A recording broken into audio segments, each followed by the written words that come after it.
Your little rock pile is a blight on this community, and you will pay to have it removed, or we will seize your land." The words, dripping with a venomous entitlement I hadn't encountered since my last tour, hung in the humid afternoon air between my porch and her pristine white SUV. Karen, the self-appointed queen of the Whispering Pines Estates Homeowners Association, stood on my lawn, my property, not hers, with her hands planted on her ample hips, a clipboard clutched like a scepter in one hand. She was a caricature of suburban tyranny, clad in a turquoise velour tracksuit that strained at the seams, her face a mask of righteous indignation. Before I could even process the audacity, she slapped a piece of paper against my chest.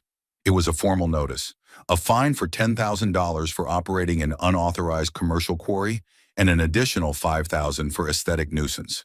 My gravel pit, the one my grandfather had dug 50 years ago, long before the first vinyl-sided McMansion of Whispering Pines ever broke ground.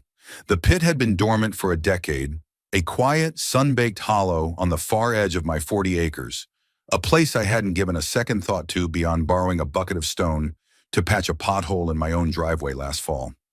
"Seize my land," the phrase echoed in my head, a declaration of war delivered to a man who had spent 20 years in the Army Corps of Engineers defending land far less personal than this. This was the moment my retirement piece shattered into a million sharp-edged pieces. If you've ever dealt with a power-tripping HOA president who thinks their three-ring binder of bylaws is holy scripture, hit that subscribe button and tell me your story in the comments below. Let me know where you're watching from, because this kind of crazy knows no borders. Now let me tell you how this all started, not with a bang, but with the quiet, insidious creep of unchecked authority.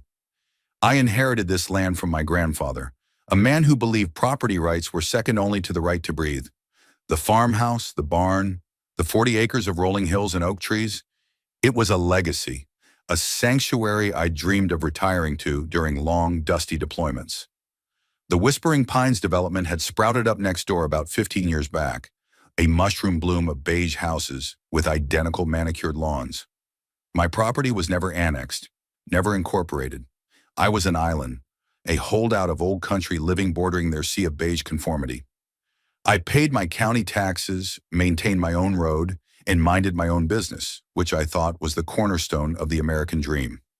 Karen and her HOA saw it differently. They saw my rustic fence line not as a boundary, but as an affront. My occasionally overgrown pasture wasn't natural. It was an eyesore. My classic, slightly rusted Ford F-150 wasn't a tool.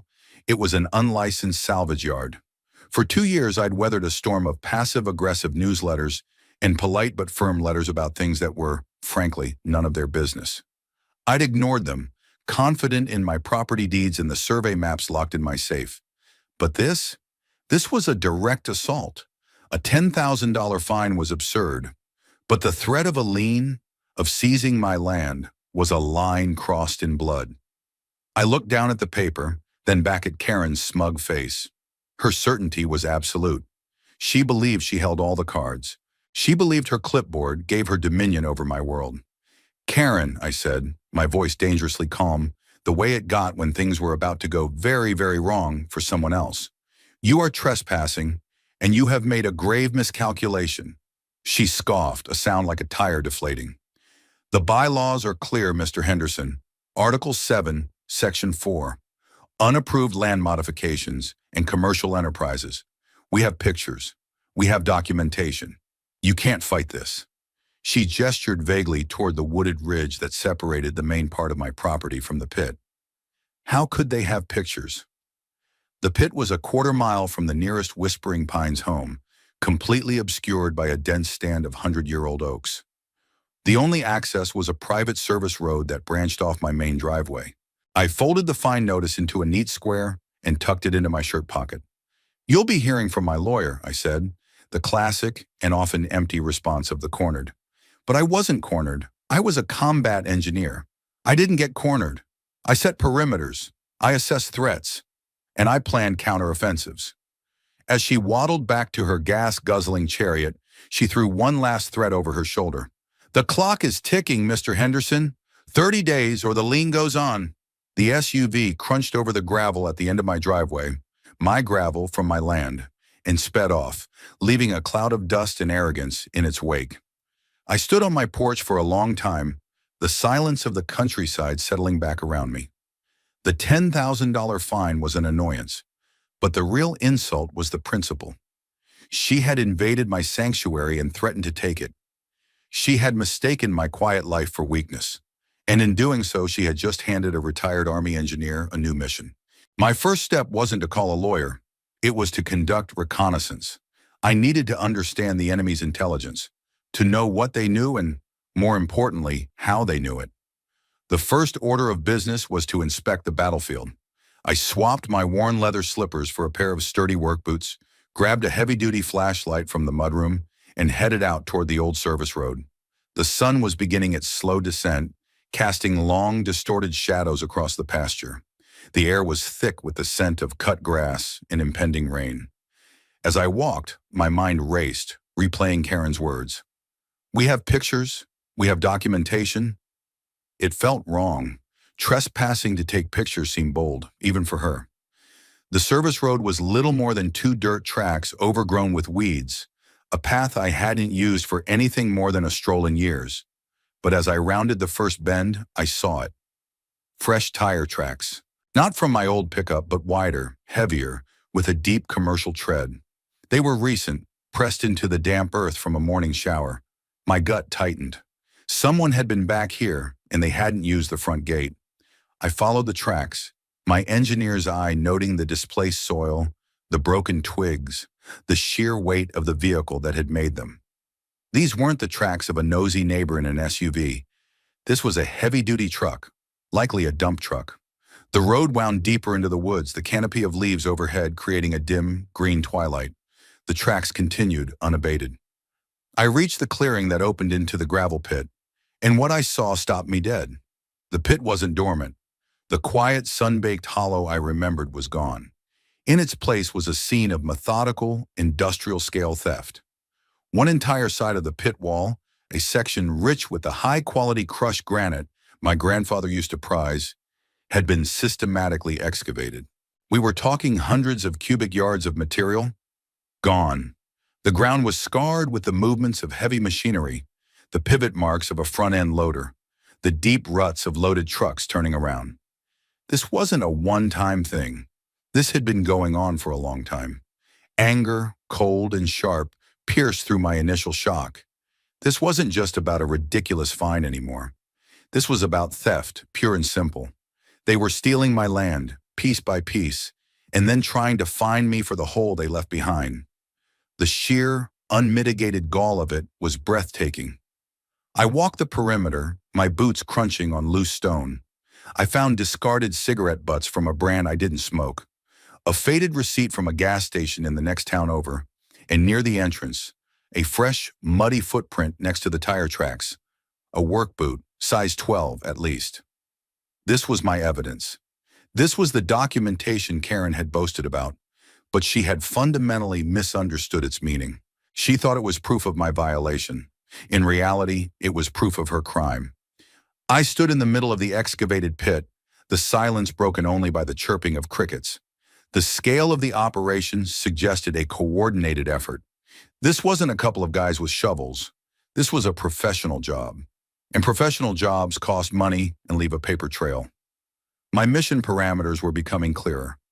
I needed to identify the thieves, quantify the loss, and then trace the chain of command directly back to the source. And I had a very strong suspicion that the source was wearing a turquoise velour tracksuit. That night, I didn't sleep. I sat at my grandfather's old oak desk, the one he used to run his small construction business from decades ago. I pulled out the original property deeds, the county survey maps, and a thick, leather-bound folder containing the original agreement my grandfather had signed with the developers of Whispering Pines. The language was ironclad. My 40 acres were explicitly excluded from the HOA's jurisdiction, covenants, and restrictions. A sovereign parcel, the document called it. I had a copy, and I knew another was filed with the county clerk's office. Karen was either breathtakingly ignorant or willfully malicious. Given our interaction, I was betting heavily on the latter. The next morning, before the sun had even crested the ridge, I was on the move. I drove into town and bought 2 high-definition, motion-activated trail cameras with cellular capability. I wasn't just going to catch them. I was going to watch them in real time. I mounted the cameras discreetly on 2 large oak trees, overlooking the entrance to the pit, camouflaging them with bark and leaves. Any vehicle coming or going, any person stepping onto my property would be captured and sent directly to my phone. Step 1 of my counter-surveillance operation was complete. Step 2 was to start pulling the enemy's files. I spent the rest of the day at the county records office, a place that smelled of old paper and quiet diligence. I requested the publicly available financial disclosures for the Whispering Pines HOA for the past 5 years. The clerk, a kindly woman named Betty, gave me a sympathetic look when I mentioned the name. "Dealing with Karen, are you?" "Bless your heart," she murmured, before disappearing into the archives. An hour later, she returned with a stack of binders that made a solid thud when she placed them on the table. As I began to leaf through the pages of budgets, expense reports, and meeting minutes, a pattern began to emerge. Every year, a significant portion of the HOA budget, tens of thousands of dollars, was allocated to a line item called community pathway and roadbed maintenance. And every year, the sole contractor for that work was a company called Prestige Landscaping and Hardscapes. The name didn't ring a bell, but the invoices were astronomical. They were charging the HOA a premium for crushed granite, delivery, and labor. The numbers were making my head spin. They had billed the residents of Whispering Pines over $200,000 in the last 5 years alone for gravel. My gravel, a quick search on my phone for Prestige Landscaping and Hardscapes, revealed a small local company. The owner was listed as one David Miller. The name still meant nothing to me. But then I cross-referenced the name with the HOA board member list in the meeting minutes. There, listed as the HOA's treasurer, was Susan Miller, Karen's second-in-command and closest confidant on the board. A little more digging into public social media profiles gave me the final, damning piece of the puzzle.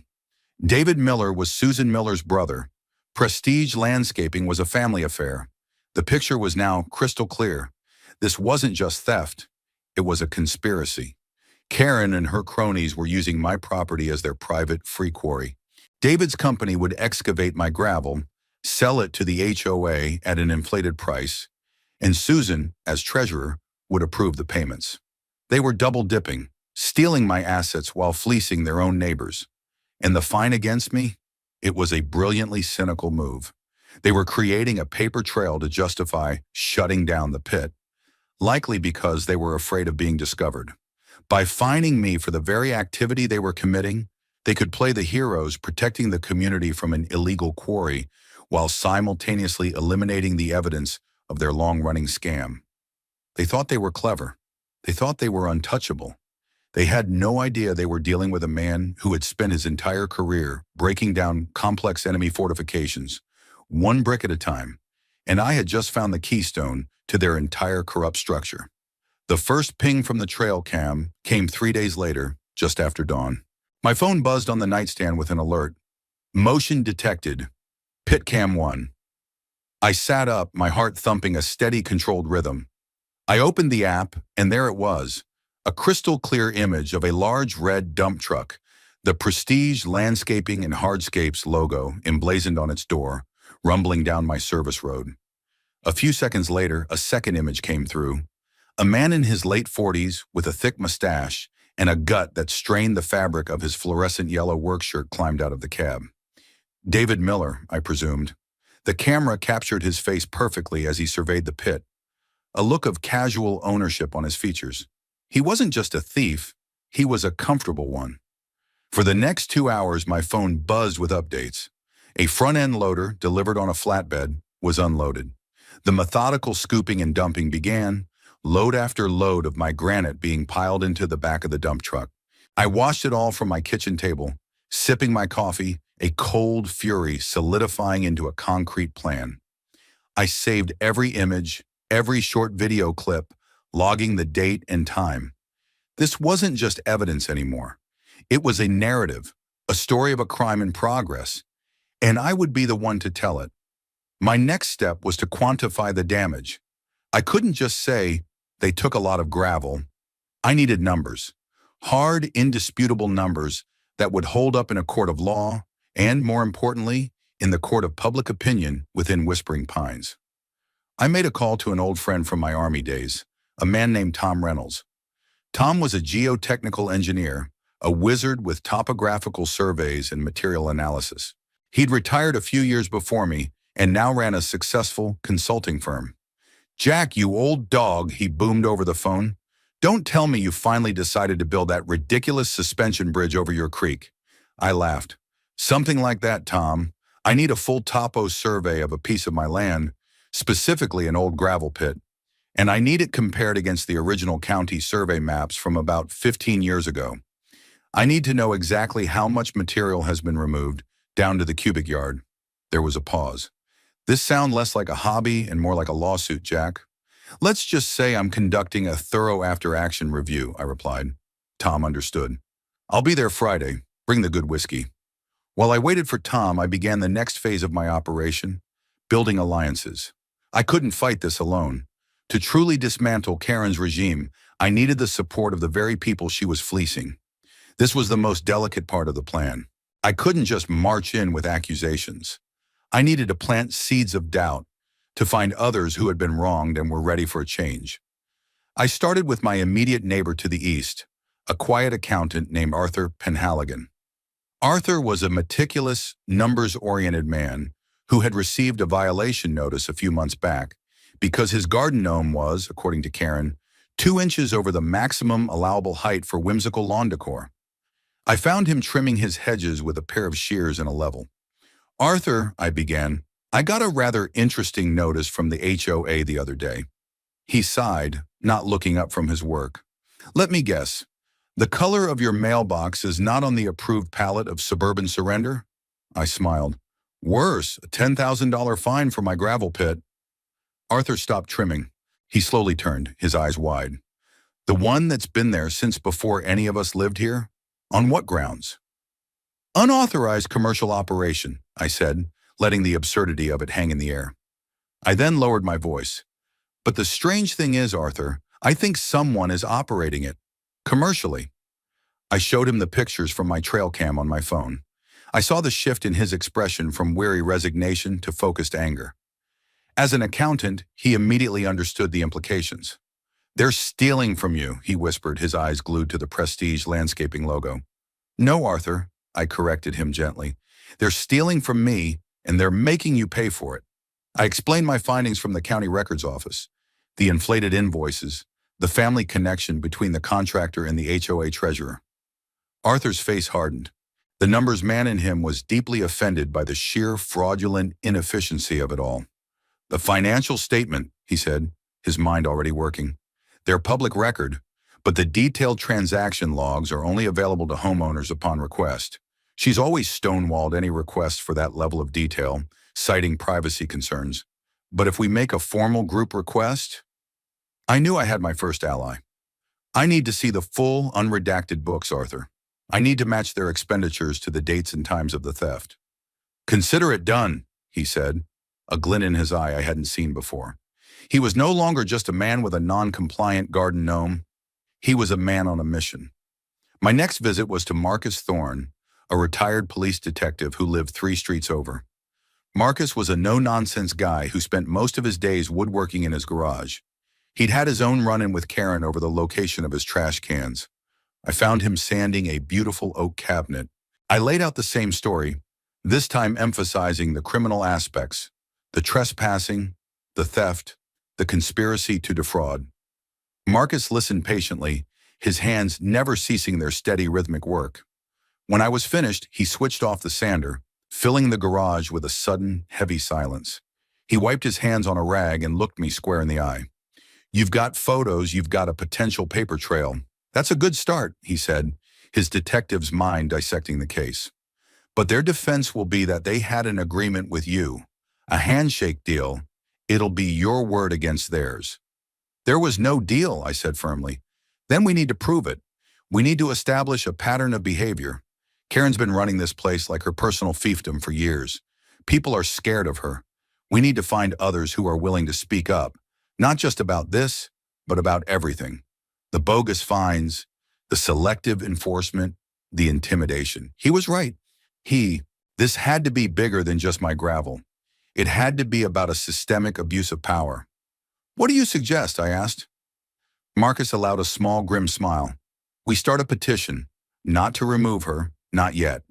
We start a petition to demand a full, independent, third-party audit of the HOA's finances and contracts for the last 10 years. It's a reasonable request, covered by the bylaws themselves. She'll fight it, of course, and when she does, she'll show her hand. She'll reveal that she has something to hide, and that's when people will start to get brave. The strategy was brilliant. It was a classic flanking maneuver. We wouldn't attack her directly. We'd attack the foundations of her power, the money. With Arthur handling the financial deep dive and Marcus strategizing the community mobilization, my small reconnaissance mission was quickly evolving into a full-blown insurgency. The pieces were moving into place. The trap was beginning to take shape. Tom Reynolds arrived on Friday morning, his truck loaded with more sophisticated equipment than I'd seen outside of a forward operating base. He was a mountain of a man with a booming laugh that seemed to shake the leaves on the trees.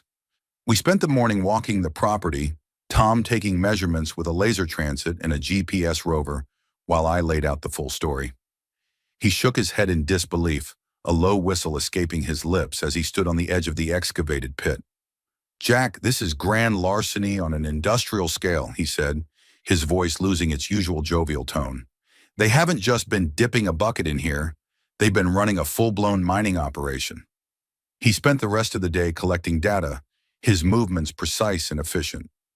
By late afternoon, he had his laptop set up on my kitchen table, complex topographical maps glowing on the screen. He overlaid his new survey data onto the old county maps. The result was a stark, three-dimensional representation of the theft. "Here it is," he said, pointing to a deep red area on the model. "That's your delta, the amount of material removed since the original survey." He typed a few commands and a number appeared on the screen. "Based on my calculations, they've removed approximately 9,600 cubic yards of material." My breath caught in my throat. I had known it was a lot, but seeing the number in black and white was staggering. "What's the market rate for that kind of aggregate, Tom? High-quality crushed granite like this, screened and ready for roadbed? In this market, you're looking at anywhere from $25 to $35 per cubic yard, and that's not including delivery, which they've obviously been handling themselves." He pulled out a calculator. He did the math using a conservative estimate of $30 per yard. The final number he read out loud landed in the room like a physical weight. $288,000, Jack. They have stolen nearly $300,000 worth of rock from you. We sat in silence for a moment, the enormity of the figure sinking in. The $10,000 fine she had slapped on my chest now seemed like a sick, pathetic joke. "And that's just the value of the material," Tom continued, his voice grim. "That doesn't account for the damage to your property, the cost of remediation to stabilize the pit wall, or the fact that they did it all without permits, which opens up a whole other can of worms with the county." He printed out a detailed report, complete with the 3D models, the volumetric calculations, and his official, notarized seal as a licensed geotechnical engineer. It was a weapon, disguised as a geological survey. "Send them a bill, Jack," Tom said as he packed up his gear. "Send them a bill that will make their eyes water." Meanwhile, Arthur and Marcus were making their own progress. Arthur invoking a little-known clause in the HOA bylaws that allowed any group of 10 or more homeowners to request financial minutia, had formally submitted a request for the unredacted transaction logs. As Marcus predicted, Karen's office responded with a dismissive letter citing vendor privacy and ongoing contractual negotiations, a transparent attempt to stonewall. This refusal was the spark Marcus needed. He and Arthur drafted the petition for a full, independent audit. They didn't mention my gravel pit or the theft. They framed it purely as a matter of fiscal responsibility and transparency, questioning the rising maintenance fees and the lack of competitive bidding for major contracts. They started walking the neighborhood, knocking on doors and talking to their fellow residents. The stories they heard were heartbreaking and infuriating. An elderly widow fined because her wind chimes were deemed a source of noise pollution. A young family threatened with a lien because their child's plastic playset was visible from the street. A man forced to repaint his entire house because he'd used an eggshell finish instead of a satin finish. For years, these residents had suffered in silence, believing they were alone, afraid of the social and financial repercussions of speaking out. But the petition gave them a voice. It was a safe, reasonable way to push back. Signatures started to pile up. Within a week, they had over half the neighborhood on board. Karen was losing control of the narrative, and she knew it. Her response was predictable. A special edition of the Whispering Pines newsletter came out, a poison pen piece written by Karen herself. It decried the divisive and slanderous campaign being waged by a few disgruntled residents. It painted the petitioners as troublemakers trying to tear the community apart. And in a move of spectacular foolishness, she specifically named me. This entire campaign of misinformation, she wrote, is being spearheaded by a non-resident, Mr. Jack Henderson, who is attempting to evade a significant fine for operating an illegal and dangerous commercial quarry on the border of our beautiful community. She had just publicly linked the audit to my fine. She had put it in writing. She had handed me the final piece of my ammunition. She thought she was shaming me, isolating me from the community she governed.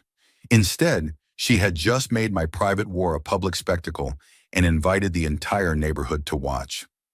The day the newsletter came out, my phone started ringing.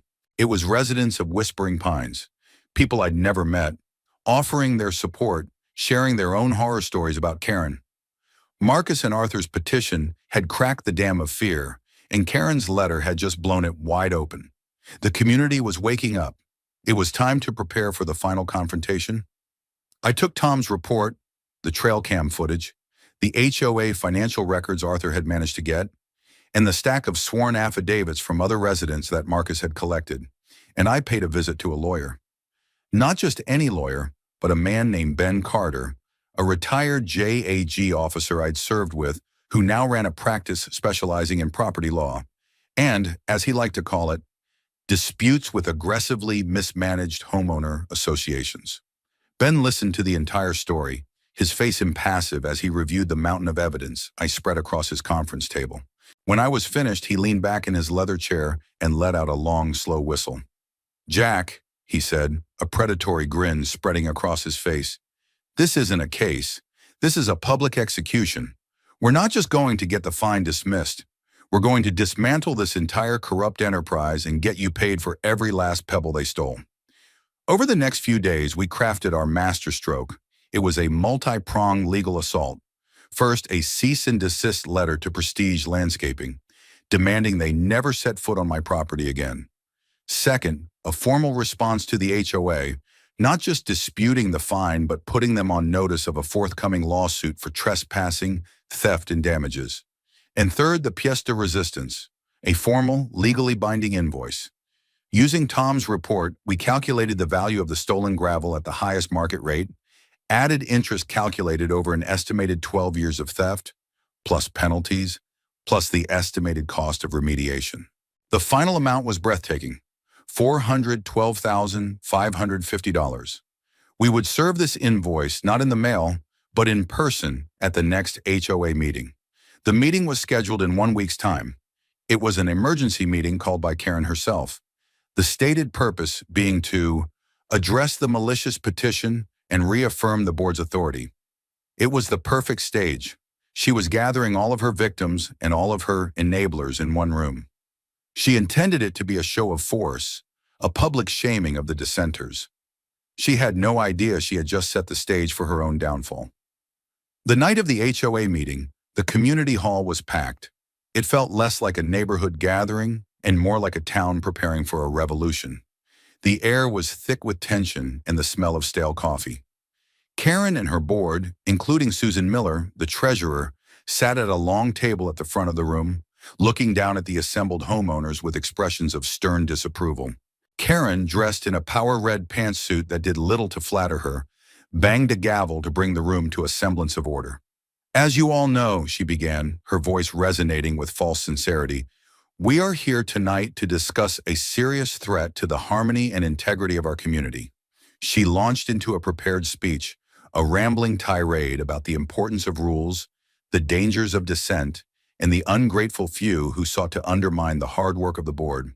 She was trying to frame the narrative, to paint herself as the benevolent protector of property values and Marcus and Arthur as dangerous anarchists. I stood at the back of the room with Ben Carter, my lawyer, and Marcus. We let her talk. We let her dig her own grave. She finally addressed the petition for an audit, dismissing it as a fiscally irresponsible witch hunt that would waste precious community funds. And it's all based, she declared, her voice rising with theatrical indignation, on the lies of one man, a man who refuses to take responsibility for his own violations. She pointed a trembling finger toward the back of the room, directly at me. Mr. Henderson, who thinks the rules don't apply to him? Who is running an illegal quarry and expects us to look the other way? The room murmured, all eyes turning to me. This was my cue. Ben gave me a slight nod. I began to walk forward, down the central aisle. The crowd parted before me like the Red Sea. I wasn't angry. I was calm, my steps measured. I carried a single manila folder. Karen watched my approach, a triumphant smirk on her face. She thought she had me cornered, that she was about to publicly humiliate me into submission. Mr. Henderson, this is not an open forum for you to debate your fines, she snapped. You are not a member of this association.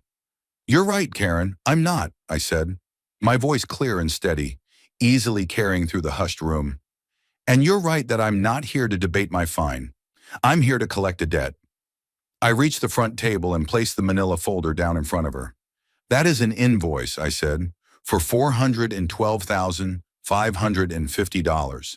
It's for the 9,600 cubic yards of premium-grade granite your designated contractor has stolen from my property over the last 12 years. A collective gasp went through the room. Karen stared at the invoice as if it were a venomous snake. Susan Miller, the treasurer, went pale. This is preposterous, Karen sputtered. You have no proof. Oh, but I do, I said, turning to Marcus, who was now setting up a projector and a laptop on a side table. I have quite a bit of proof, actually. The lights dimmed, and the first image flashed onto the screen. It was a crystal-clear, time-stamped photo from my trail cam of the Prestige landscaping dump truck on my service road. I clicked to the next slide. A close-up of David Miller's face. Another click. The front-end loader scooping gravel from my pit. I presented a silent slideshow of a dozen different dates, showing the systematic plunder of my land. The residents were silent, their faces a mixture of shock and dawning comprehension. This footage, I explained, was taken over the last few weeks, but this has been going on for much longer. I then put up a slide showing the HOA's own budget, with the community pathway and roadbed maintenance line item circled in red. Next to it, I displayed the invoices from Prestige Landscaping. For 12 years, I said, my voice ringing with authority, the board has been paying Prestige Landscaping, a company owned by David Miller, the brother of your treasurer, Susan Miller, hundreds of thousands of your dollars for gravel. I paused, letting the implication sink in. The interesting thing is, they never had to buy any gravel, because they were taking it for free from my land. The room erupted. Accusations flew across the air. People were standing up, shouting at the board. You've been robbing us, one man yelled. This is fraud, screamed a woman from the front row. Karen banged her gavel furiously, her face a blotchy mask of rage and panic. Lies, these are all doctored photos. This is a smear campaign, she shrieked. Is it? I asked calmly. I put up my final slide. It was the detailed topographical survey from Tom Reynolds, showing the 3D model of the pit with a massive volume of missing material highlighted in red. This is a notarized geological survey, I announced. It proves scientifically that nearly 10,000 cubic yards of material have been removed, and I have a sworn affidavit from the engineer who conducted it. Ben Carter stepped forward, holding up a stack of papers. And we also have copies of the contracts between the HOA and Prestige Landscaping, he said, his voice the voice of pure, unassailable law. Contracts that were never put out for a competitive bid, in direct violation of your own bylaws. Contracts that were approved solely by the treasurer, whose family directly benefited. This isn't just a matter for the HOA, folks. This is a matter for the district attorney. This is criminal conspiracy, embezzlement, and grand larceny." Susan Miller, the treasurer, burst into tears, burying her face in her hands. Karen, however, was made of sterner, more delusional stuff. She stood up, her chair scraping loudly against the floor. Her eyes were wild. "You will not destroy this community," she screamed, her voice cracking. "I built this community. I protect it." She lunged not at me, but at the projector, trying to knock it over, to erase the evidence glowing on the screen. But Marcus, the old detective, was faster. He stepped in front of her, blocking her path with a calm, immovable presence. "Karen," he said, his voice low but firm, "it's over. Sit down." For a moment she stared at him, her chest heaving. The entire room was silent, watching the final, pathetic implosion of a petty tyrant. And in that moment, all the power she had wielded for so long, all the fear she had cultivated, evaporated into nothing. She was just a woman in a red pantsuit, exposed and defeated. She finally slumped back into her chair, a broken empress on a crumbling throne. The meeting was over. Her reign was over. The vote of no confidence was unanimous. The aftermath of that meeting was swift and decisive. An emergency session was held the following week, where Karen, Susan, and the rest of the complicit board members were summarily removed from their positions. A new interim board was elected, with Arthur Penhaligon, the man with the illegal garden gnome, voted in as the new president, and Marcus Thorne as head of a new oversight committee. Their first official act was to formally accept my invoice and begin negotiations for a settlement. Their second was to fire Prestige Landscaping and Hardscapes and hand over all of the evidence we had compiled to the district attorney's office. Ben Carter handled the negotiations with the HOA's insurance company. Faced with our mountain of irrefutable evidence, they folded quickly. They knew a jury trial would be a catastrophe for them. We settled for $350,000, a figure that covered the value of the stolen gravel, the estimated remediation costs, and Ben's legal fees. It was enough to make me whole and send a clear message. The HOA had to levy a one-time special assessment on the residents to cover the insurance deductible and replenish their now decimated reserve funds.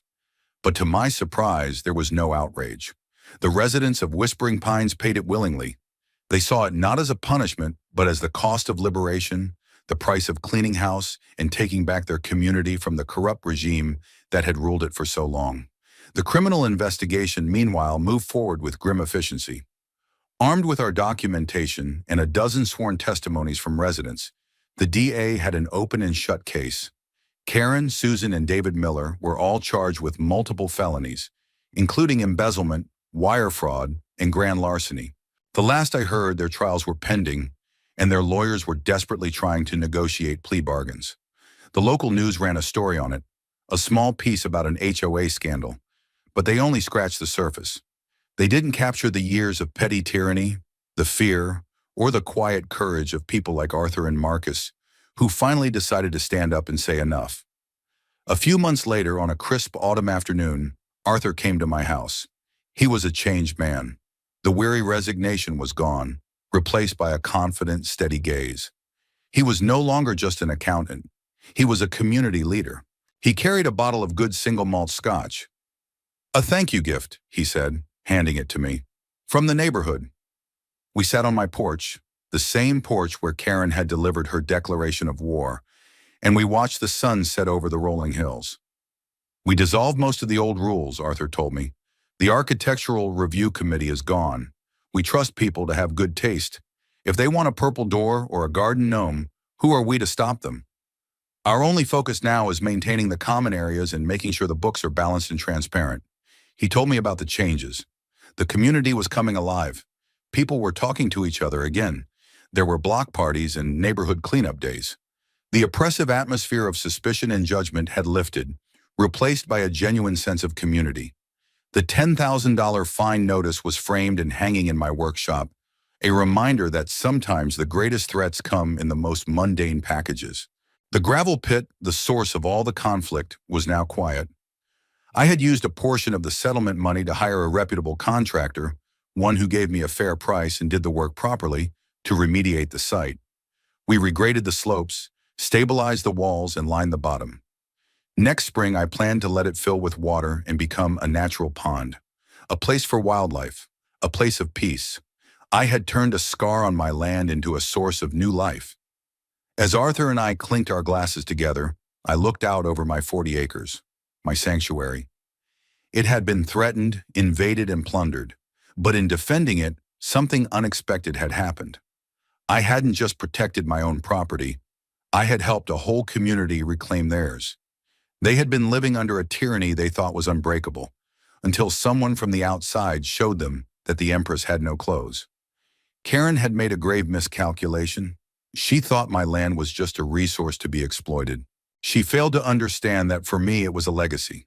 She thought her power came from her clipboard and her bylaws, but true power comes from integrity and the willingness to fight for what is right. She picked a fight with the wrong man, and in the end, the very ground she sought to control became the evidence of her downfall, a silent, stony witness to her greed and her spectacular, self-inflicted demise.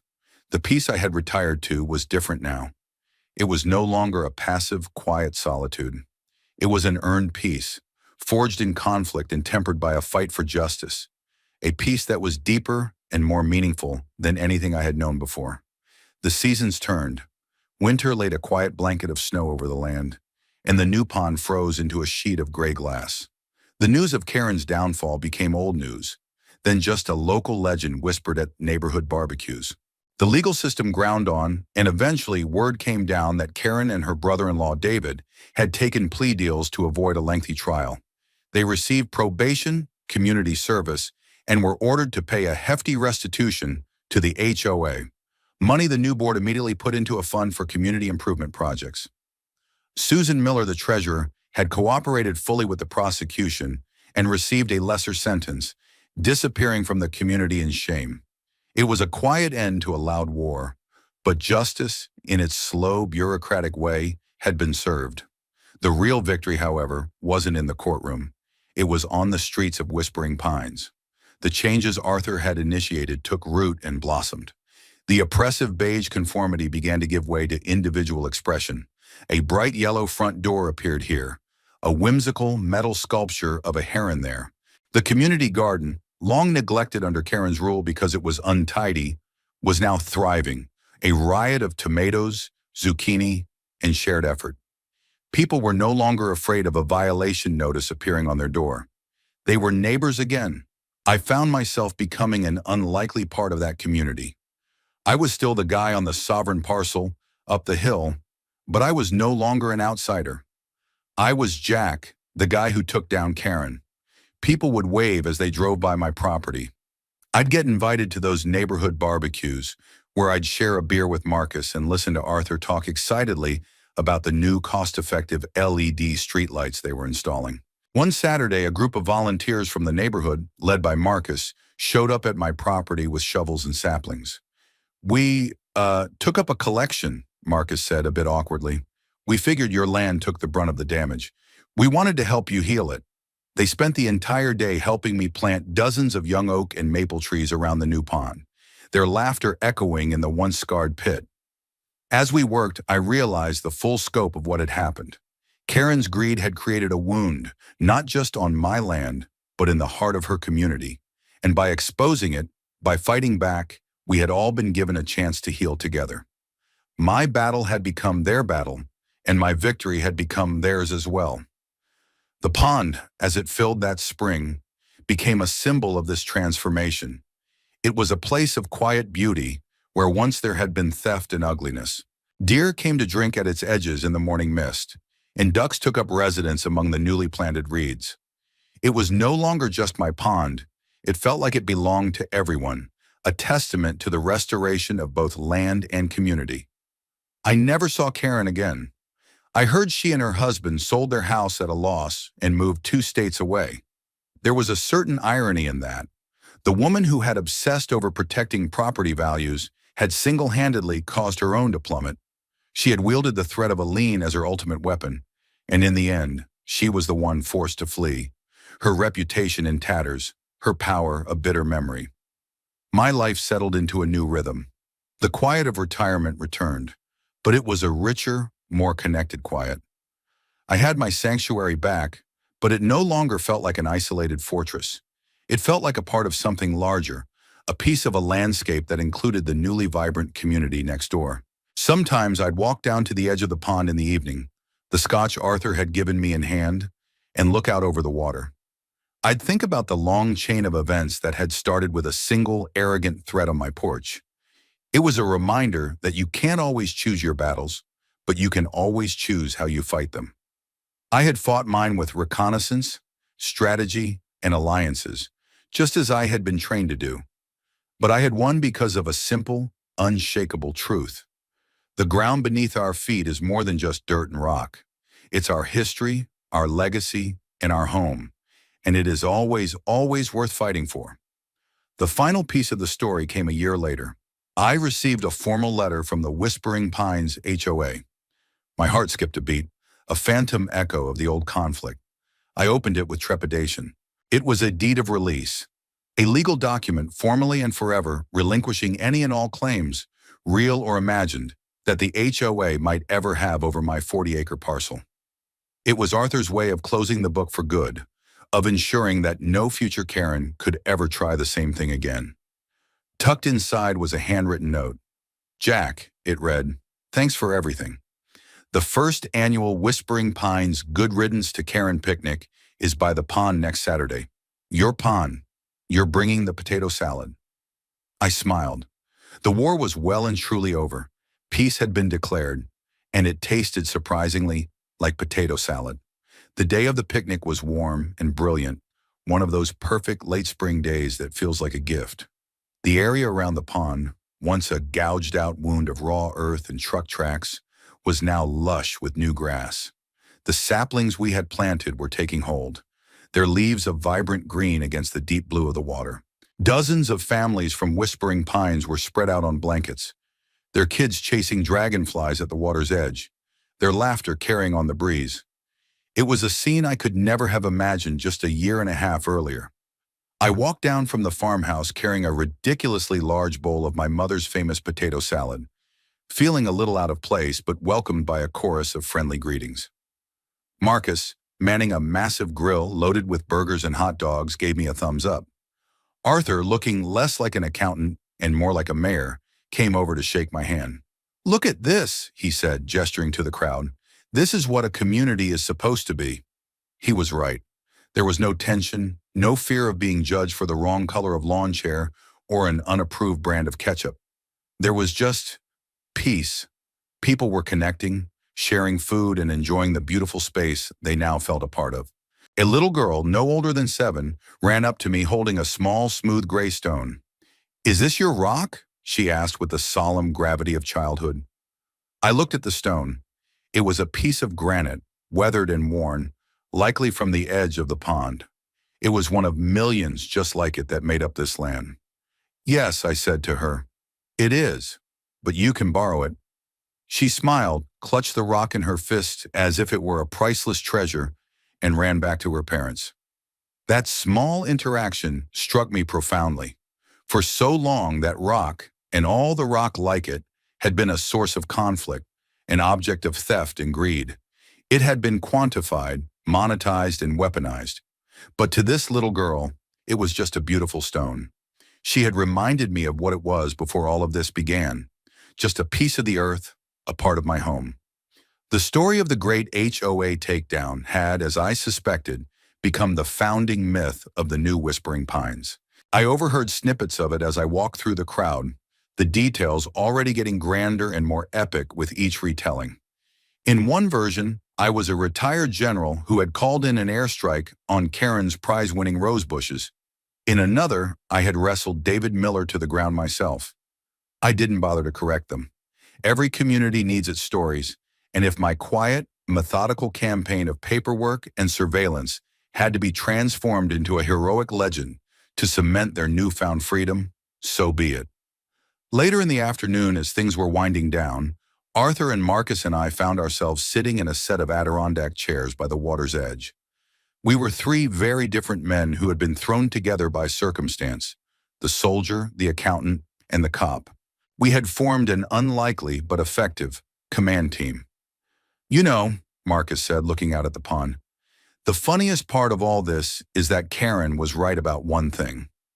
Arthur and I looked at him, puzzled. She called your pit an aesthetic nuisance, he continued with a wry grin. And she wasn't wrong. It was an ugly hole in the ground. It took her trying to steal it for it to become this. We all laughed. It was the ultimate irony. In her attempt to punish me for a blight she had helped create, she had inadvertently triggered the very series of events that transformed it into the beautiful centerpiece of the community she had once ruled. She had, in her own twisted way, been the catalyst for the very beautification she always claimed to champion. As the last of the families packed up and headed home, their goodbyes echoing in the twilight, a sense of deep satisfaction settled over me. This was the true spoils of victory. Not the money, not the legal win, but this. The sound of a happy community at peace. The sight of my land, once a battlefield, now a sanctuary for all. I had spent a career defending abstract concepts of home and country. But in the end, the most important piece of ground I ever had to defend was the 40 acres right under my feet. And in doing so, I had learned that a home is more than just land and a house. It's the connections you forge, the community you build, and the peace you cultivate sometimes by being willing to go to war. The pond was dark now, reflecting a sky full of stars. The quiet had returned, but it was a different kind of quiet. It was filled with the promise of another peaceful day, another barbecue, another generation of kids who would grow up thinking of this place not as a gravel pit, but as a beautiful pond where you could find the perfect skipping stone, if you were lucky. And that was a legacy worth fighting for. My life found a comfortable groove in the years that followed. The legend of the HOA takedown faded, as all legends do, becoming a story told to new residents as a humorous, cautionary tale about the old days. Arthur served 2 successful terms as HOA president before happily retiring back to his garden gnomes and accounting ledgers, leaving behind a legacy of transparency and common sense. Marcus continued to be the watchful guardian of the neighborhood, his quiet presence a deterrent to any new Karens who might be tempted to rise through the ranks.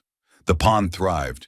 It became a beloved local landmark, a place for quiet reflection, summer picnics, and even a little fishing for the neighborhood kids. It was my land, but I never thought of it as exclusively mine. It was a shared space, its beauty a product of a shared history. I never took my peace for granted. Every now and then, I'd see a news story about some other outrageous HOA dispute, a veteran being fined for flying the flag, a family being sued over a child's swing set, and I'd feel a familiar twinge of cold anger. I knew how easily things could have gone the other way.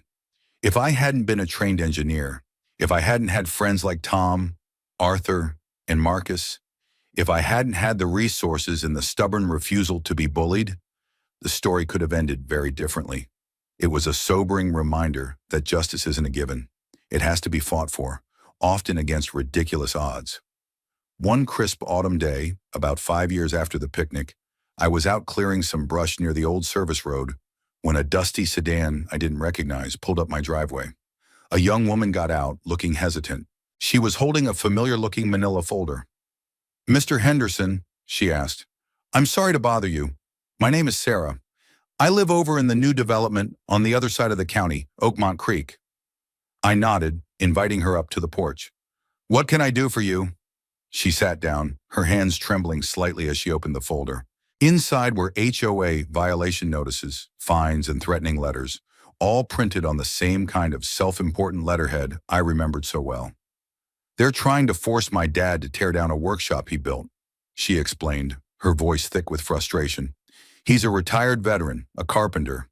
He's had that workshop for 30 years, long before their stupid HOA even existed. His property is exempt. We have the deeds, but they won't listen. They've put a lien on his house." She looked at me, her eyes pleading. "Someone in our neighborhood told me about what you did here. They said you knew how to fight these people. We don't know what to do. We don't have a lot of money for lawyers." I looked at the papers, at the arrogant, bullying language, and I saw my own story reflected back at me. I saw Karen's ghost, a spirit of petty tyranny that could pop up anywhere. I thought about the choice I had. I could offer a few words of sympathy and send her on her way. I had fought my war, I had earned my peace, or I could share the intel. I could pass on the battle plan. I spent the next 2 hours with her on my porch, walking her through every step. I told her about conducting reconnaissance, about checking for the enemy's own vulnerabilities.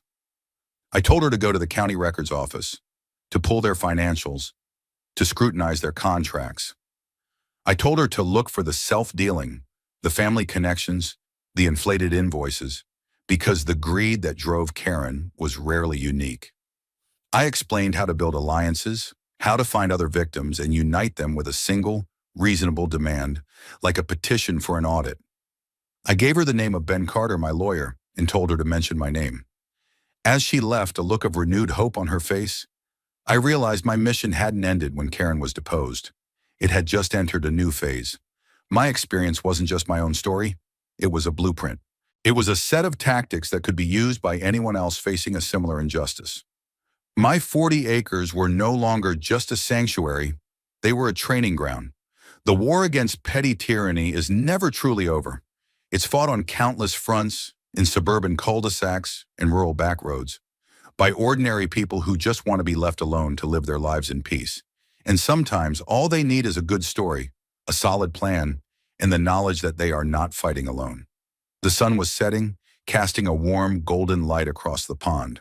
The trees we had planted were taller now, their leaves a riot of red and orange. The land was healed, the community was strong, and the peace was secure. For now. And if it was ever threatened again, I knew exactly what to do. The rocks would be waiting. The years continued to pass, each one adding a new ring to the trees around the pond and a deeper sense of contentment to my life. My story, and the story of Sarah from Oakmont Creek, who with her father successfully used my blueprint to expose a kickback scheme involving their HOA president and a roofing contractor, became something of a quiet legend in the regional veteran community. Occasionally, I'd get a call or an email from another person facing a similar battle, and I'd walk them through the same steps, offering advice and encouragement. I became an unofficial consultant in the art of dismantling suburban despots. It was a strange but satisfying post-retirement career. The new generation of residents in Whispering Pines knew the story of Karen only as a vague historical event, like a long-ago flood or fire. To them, the HOA was just a benign entity that arranged the annual picnic and made sure the snow was plowed in the winter. The bylaws had been rewritten to be simpler, fairer, and almost impossible to abuse. The power was diffuse, the finances were transparent, and the memory of what could happen when power was concentrated in the wrong hands served as a powerful vaccine against future infections of tyranny. My property remained my sanctuary.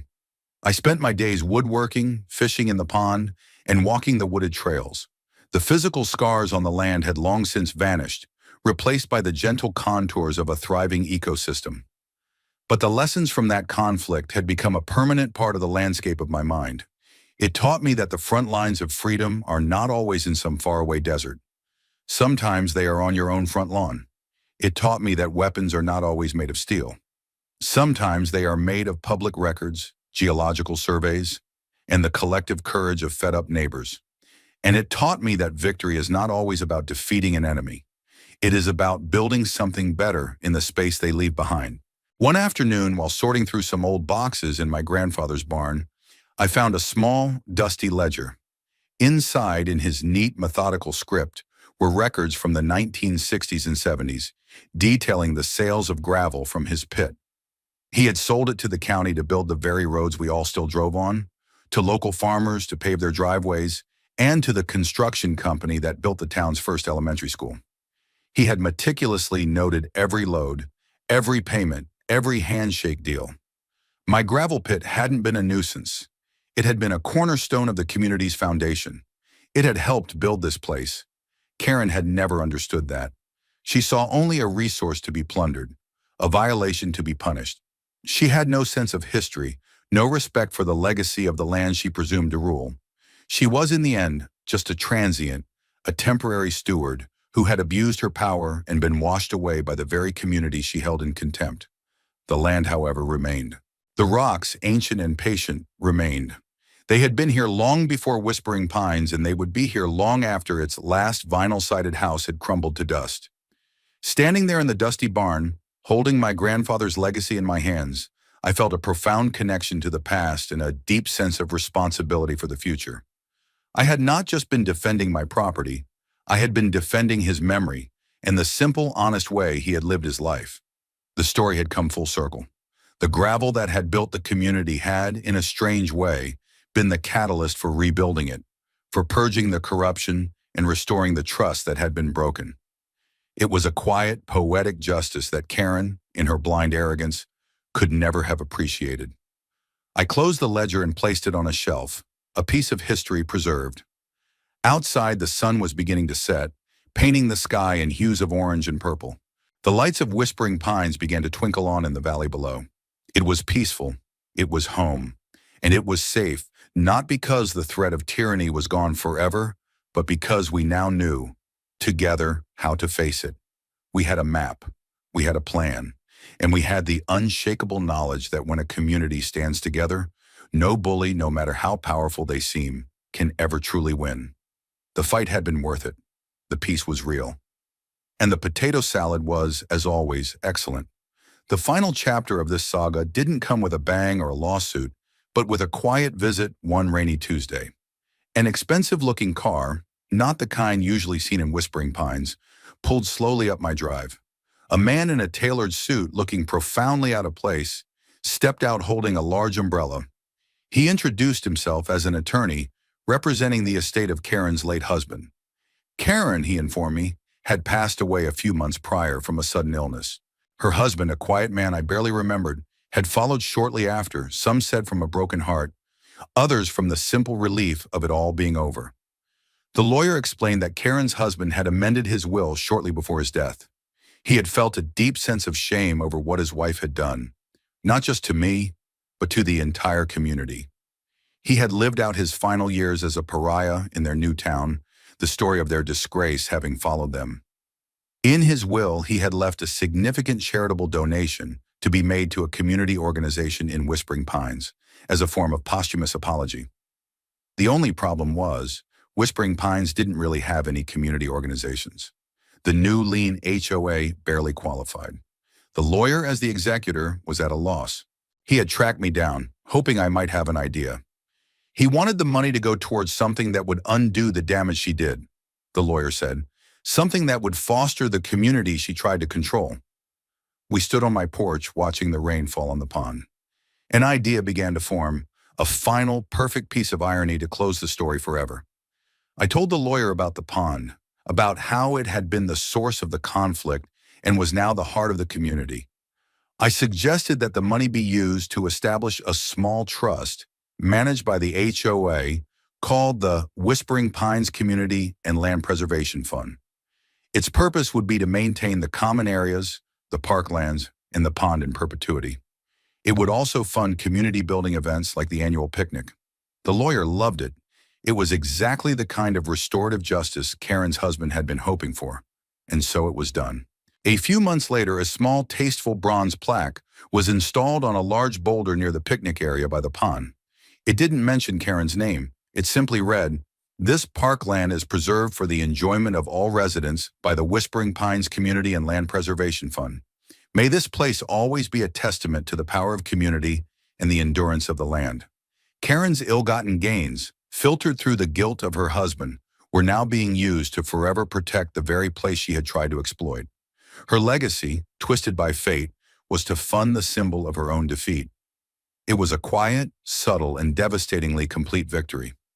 Every time the residents gathered for their picnic, every time a child caught a fish in the pond, every time a family enjoyed a quiet walk on the maintained trails, it would be, in a small way, funded by her. The tyrant who sought to control everything was now, in death, a forced benefactor, her name erased but her money fueling the very freedom and joy she had tried so desperately to extinguish. It was the ultimate checkmate, delivered long after the game was over. I often walk past that plaque, and I have to hide a smile. It's a final secret joke shared between me, the land, and the quiet ghost of a woman who learned too late that when you try to steal a man's ground, Sometimes you just end up digging your own grave. The community thrived, the land healed, and the story became a foundation, strong, solid, and immovable, just like the granite buried deep in the earth beneath us all.